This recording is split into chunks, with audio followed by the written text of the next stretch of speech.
Oke, assalamualaikum warahmatullahi wabarakatuh. Waalaikumsalam warahmatullahi wabarakatuh. Selamat siang Bapak Ibu semuanya. Sehat semua? Alhamdulillah sehat. Luar biasa. Luar biasa. Allahu Akbar. Suara saya jelas ya? Jelas sekali. Jelas sekali. Alhamdulillah. Oke, sebelum kita mulai, kita awali IHT kali ini dengan pembacaan doa. Semoga dari awal sampai akhir ini apa yang kita dapatkan nanti sedikit banyaknya dapat bermanfaat. Ala hadiniya wa ala kulli niyatin sholihah. Al-Fatihah.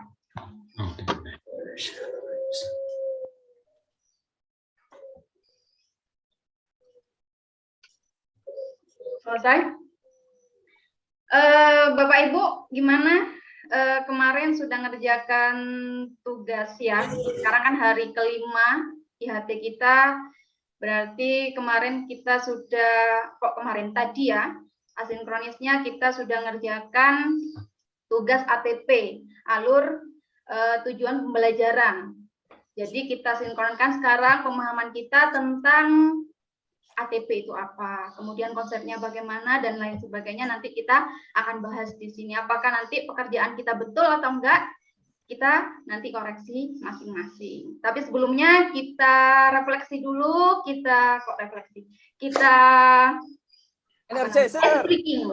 ice breaking dulu ya, biar semangat. Tadi kan sudah ngerjakan sampai cenut-cenut ya, ngerjakan tugas ATP-nya. Maka sekarang kita ice breaking dulu, kita tepuk-tepuk dulu ya, tepuk pramuka. Oke, saya mulai dulu. Tepuk guru penggerak religius, nasionalis, mandiri, gotong royong, integritas, merdeka. Oke, Pak Nasir bisa mulai? Pak Nasir coba apa namanya nih? Volume apa namanya? Ini kalau Terima kasih. Oke, Pak Nasir dipimpin ice breaking seperti tadi. Hafal nggak kira-kira? Ya Bu, Ibu Fasilitator, terima kasih atas kesempatannya.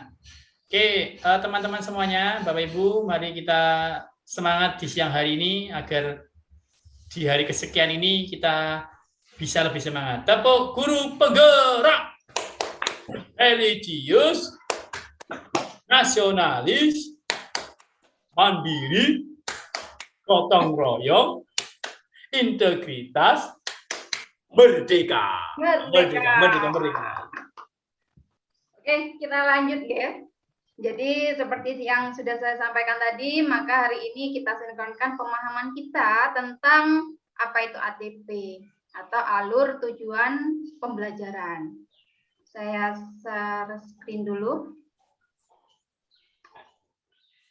Ini.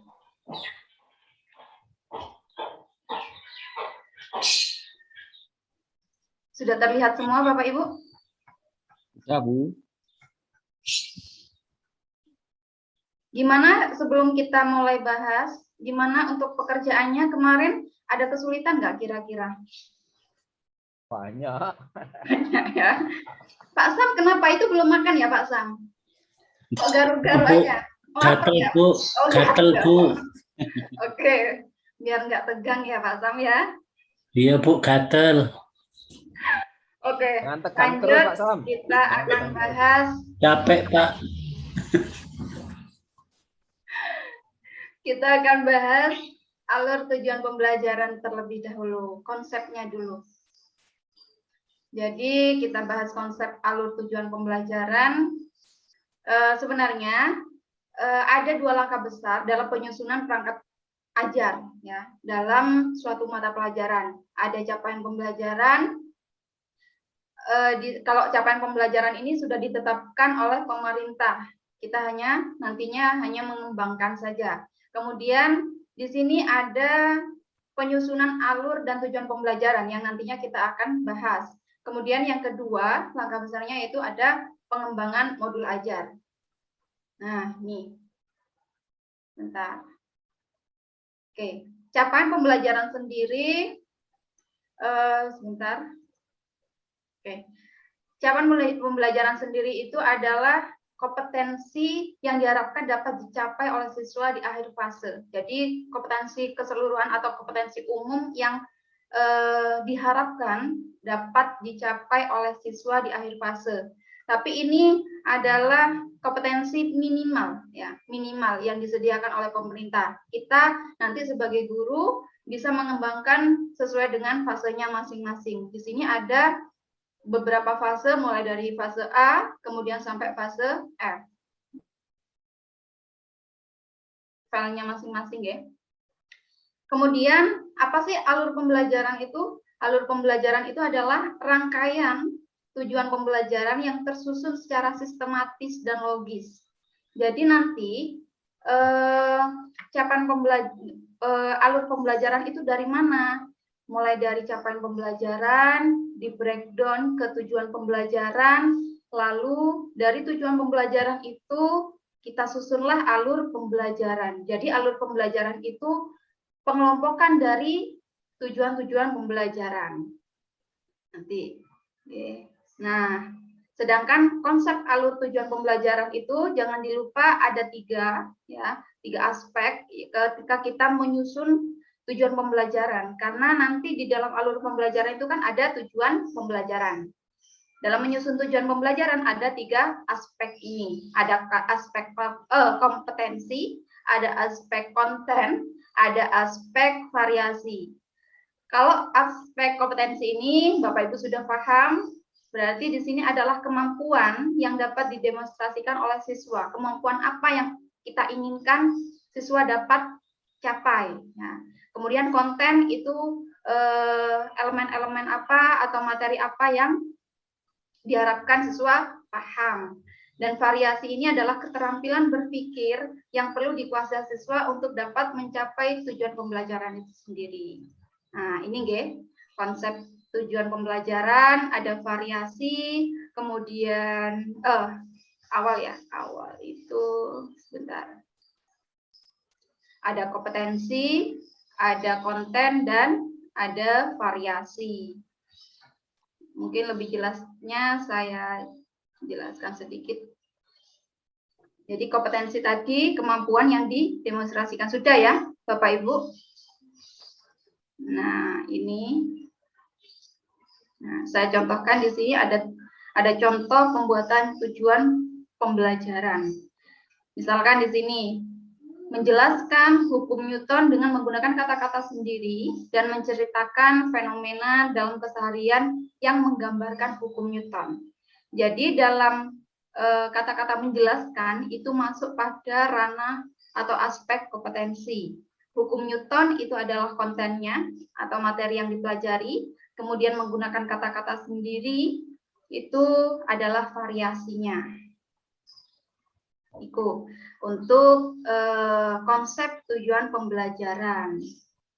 Adapun dalam penyusunan alur tujuan pembelajaran, kita harus paham betul, tidak asal, Jadi dalam penyusunan alur pembelajaran itu kita harus menerapkan 7 prinsip.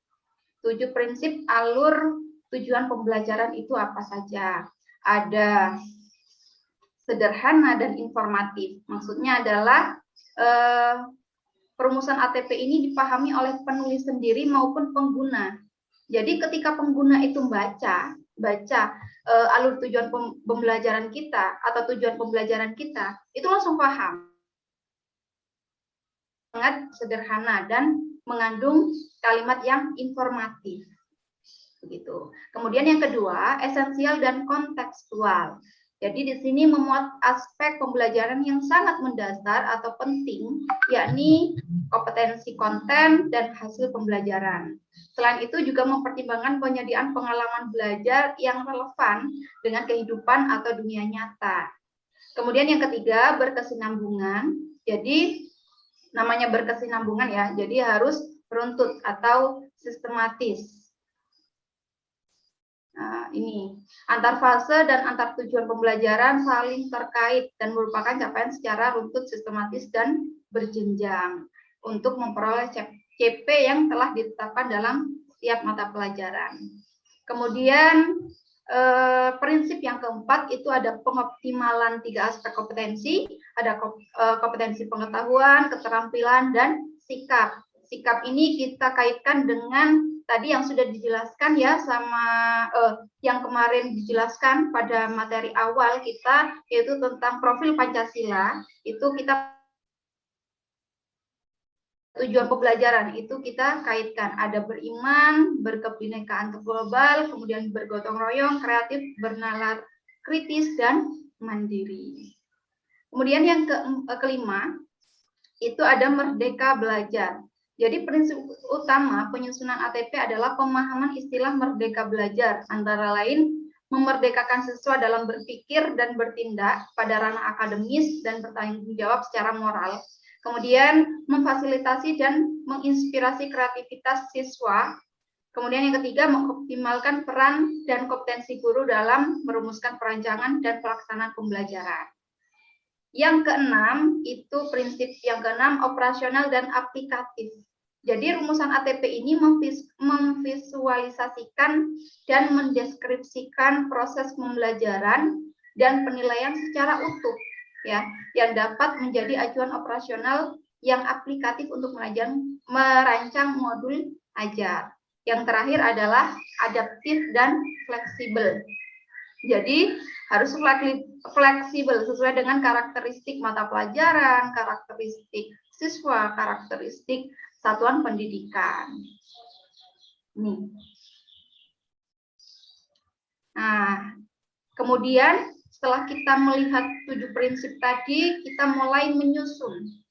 Prosedurnya adalah pertama kita melakukan analisis CP. Analisis CP ini memuat materi, kompetensi, pengetahuan, keterampilan, sikap. Ya, di sini ada 6 fase. Nah, kalau untuk kelas 10 dan kelas 11-12 itu masuk fase E dan fase F. Langkah kedua itu identifikasi kompetensi di akhir fase, ya, atau fase sebelumnya. Jadi misalkan kita ngajar kelas 10, ada di fase E, maka kita harus mengidentifikasi sebelum kita mengidentifikasi CP, ya, tujuan pembelajaran kita pengen apa, kita pengen siswa kita bisa apa, misalkan di akhir pembelajaran, maka kita lihat dulu di akhir fase D ini peserta didik kita sudah dapat apa, maka kita bisa merumuskan di sini tujuan pembelajarannya untuk mencapai tujuan akhir dari fase E atau fase F, begitu. Kemudian yang ketiga, melakukan analisis setiap elemen dan atau sub-elemen profil pelajar Pancasila yang sesuai dengan mata pelajaran dan capaian pembelajaran pada fase tersebut. Ya, itu seperti yang sudah dijelaskan tadi, ada 6 dimensi profil pelajar Pancasila. Kemudian yang keempat ada berdasarkan identifikasi kompetensi inti di akhir fase, perumusan tujuan pembelajaran dengan mempertimbangkan kompetensi yang akan dicapai, pemahaman bermakna yang akan dipahami, dan variasi keterampilan berpikir apa yang perlu dikuasai siswa untuk mencapai tujuan pembelajaran. Berarti ini lebih pada mempertimbangkan kompetensi apa yang ingin dicapai, yang keempat ini ya. Yang kelima, setelah tujuan pembelajaran dirumuskan, susun tujuan pembelajaran secara linier, sebagaimana urutan kegiatan pembelajaran yang dilakukan dari hari ke hari. Yang keenam, tentukan lingkup materi dan materi utama setiap tujuan pembelajaran. Yang ketujuh, berdasarkan perumusan TP, tentukan jumlah jam pelajaran yang diperlukan. Misalkan TP untuk mencapai kompetensi pengetahuan 120 menit, keterampilan 480 menit, dan sikap 120 menit. Itu harus ditentukan dalam perumusan ini, dalam perumusan alur tujuan pembelajaran ini.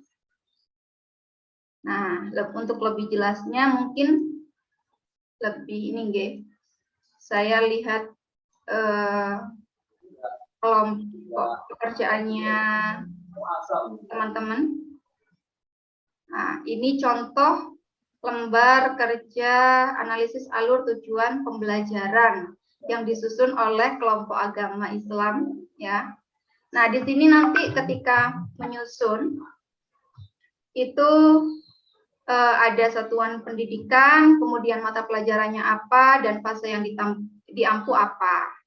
Nah, seperti ini. Di sini disebutkan elemen atau domainnya apa. Kalau di sini itu elemen akhlak, ya, capaian pembelajarannya di akhir fase E, peserta didik dapat membiasakan diri berakhlak mulia atau mahmudah dan menghindari sikap tercela atau mazmumah.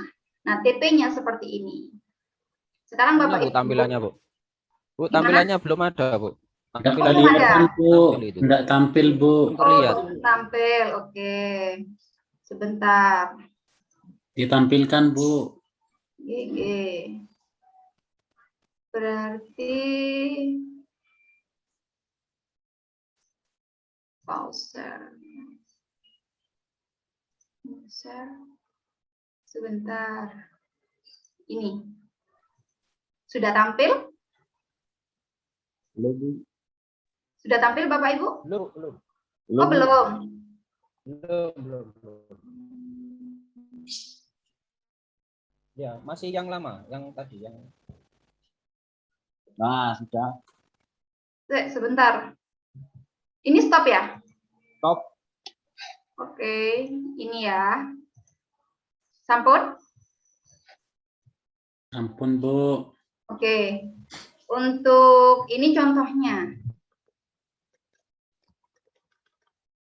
Pemahaman, karena kemarin sudah mengerjakan, Bapak-bapak sudah mengerjakan pekerjaan tentang membuat alur tujuan pembelajaran. Sekarang saya ingin tanya, ini kan lembar kerja ATP ya. Di sini ada satuan pendidikan, ini misalkan di SMK PGRI 3, mata pelajarannya apa, program keahliannya apa, kemudian fase yang diampu, ini tentunya fase E ya kita, karena di SMK, fase E atau fase F. Di sini ada fase E, elemennya atau domainnya adalah akhlak, ya, materi akhlak, yaitu capaian pembelajarannya. Di akhir fase E ini peserta didik dapat membiasakan diri berakhlak mulia atau mahmudah dan menghindari sikap tercela atau mazmumah. Ya. Kemudian untuk TP-nya, saya ingin tanya, ini masih salah ya. Ini harusnya akhlak mahmudah dan mazmumah. Untuk TP, coba Pak Jo. Tadi kan sudah saya jelaskan tentang bagaimana cara menyusun tujuan pembelajaran. Itu ada 3 aspek, ada konten, ada kompetensi, dan ada variasi. Coba di sini disebutkan mana yang termasuk pada TP1 ya. Mana yang termasuk kompetensi, mana yang termasuk konten, dan mana yang termasuk variasi. Coba Pak Jo.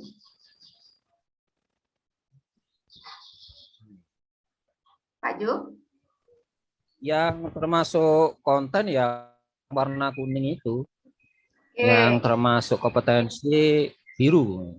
Mendeskripsikan, membedakan, menyebutkan. Kemudian yang bagian apa tadi variasi itu yang warnanya hijau kayaknya.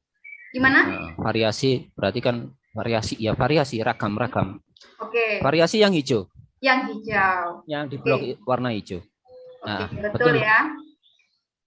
Untuk bapak-bapak yang lain atau peserta yang lain, apakah sudah paham dari penjelasan ATP mulai dari konsepnya, kemudian prinsipnya, kemudian cara penyusunannya? Apakah ada yang ditanyakan? Saya paham, Bu. Paham ya? Paham. Terima kasih Bu ya. Oh ya, Pak Ervin paham ya? Oh, paham. Paham, Bu. Oke, karena sudah paham, alhamdulillah semoga nilainya baik ya, tugasnya betul semua. Nanti saya lihat. Kita akhiri IHT kali ini, semoga bermanfaat. Kita akhiri dengan pembacaan doa kafaratul majelis. Bismillahirrahmanirrahim. Subhanakallahumma wa bihamdika asyhadu an la ilaha illa anta astaghfiruka wa atubu ilaik. Wassalamualaikum warahmatullahi wabarakatuh. Waalaikumsalam Waalaikumsalam warahmatullahi wabarakatuh.